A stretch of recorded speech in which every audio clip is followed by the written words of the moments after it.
What's happening, people? Back with another reaction, back with some more Gary Numan, and we're returning to Dance, 1981. Thank you again to Han Solo and Wayne and others who've been part of this deep dive. And the next track is Crash. It's a single word title. Of course, a crash can be a collision, whether accidental or otherwise. It can also be a sound that results from a collision or some physical impact. And by extension, it's sort of an onomatopoeia, so yeah, I don't quite know what to expect here. It is, of course, a type of symbol, a crash symbol. Maybe there's some connection there.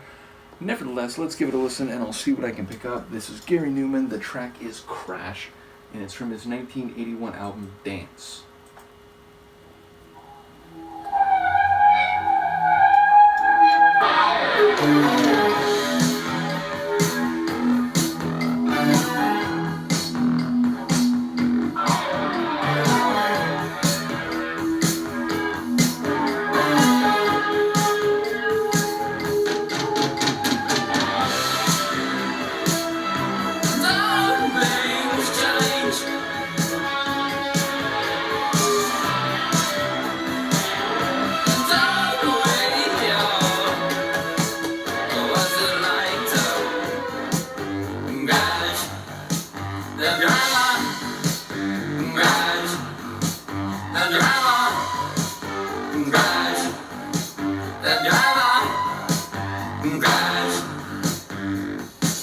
Like some dogs always in the rain, you are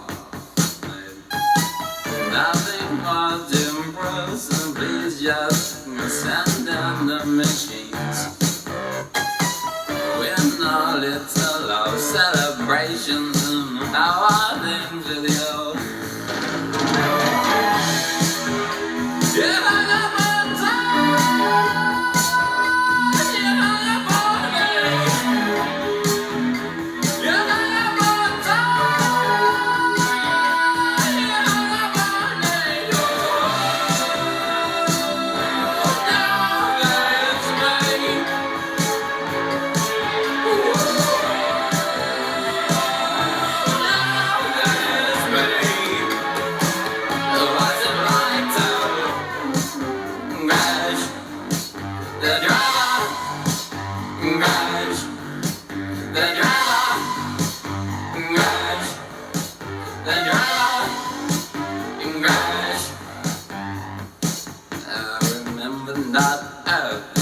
Like such down, you know. You drink to rumors and talk about someone new in your bed. There is no game to win, so get out as fast as you can.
A shorter one, I'd say like 3.5 minutes.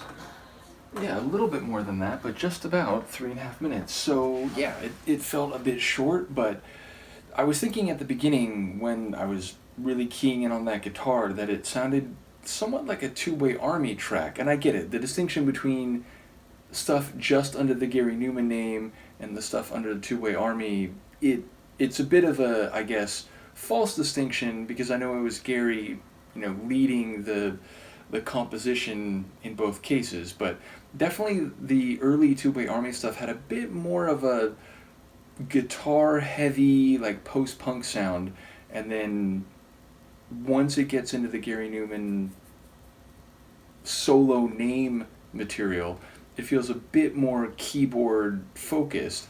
Nevertheless, this had, again, some wicked sounding guitars, maybe one of the most dynamic and unusual vocal performances from Gary I've yet heard. Definitely, kind of dropping down low and a more spoken word type of delivery, and then doing some big, like, belts, long, even extensions, much higher in his range. Still, though, the kind of android style robotic type of delivery, and I think there was reference to machines and so on. So still kind of the vocal delivery I think he's most known for, but some different types of delivery on both sides of that at least I can't remember hearing all that often in his songs. There was a reference to, like, someone new in your bed, and then I think, like, the idea of crash actually being something that, like, happens to the driver. So yeah, I don't really know what's happening here lyrically, or at the very least it seems like there's some different things happening here lyrically, but I wasn't able to stitch it together on a first listen. So obviously I appreciate any insights, but one that I will have to digest and re-listen to and get a better sense of that naturally, so to speak. But yeah, again, the keyboards and some of the sonic stylings you would not mistake for anyone else, meaning even without his vocals, typical or more dynamic as we hear here, I feel like this is the kind of tune that you'd recognize pretty quick, like, oh, this is probably a Gary Numan track, just because of the composition and construction of the tune. But yeah, again, I enjoyed it. I don't know what's happening lyrically, but I wonder if, again, this is somewhat in terms of a futuristic and or electromechanical vein, the way a lot of his material seems to be, even if maybe, like, not as overtly or conceptually as we've heard on previous albums. But yeah, again, it's very much in his wheelhouse, and I enjoy that wheelhouse, so that was enjoyable to me. Do let me know what you think, and Luca and I will see you next time. Peace.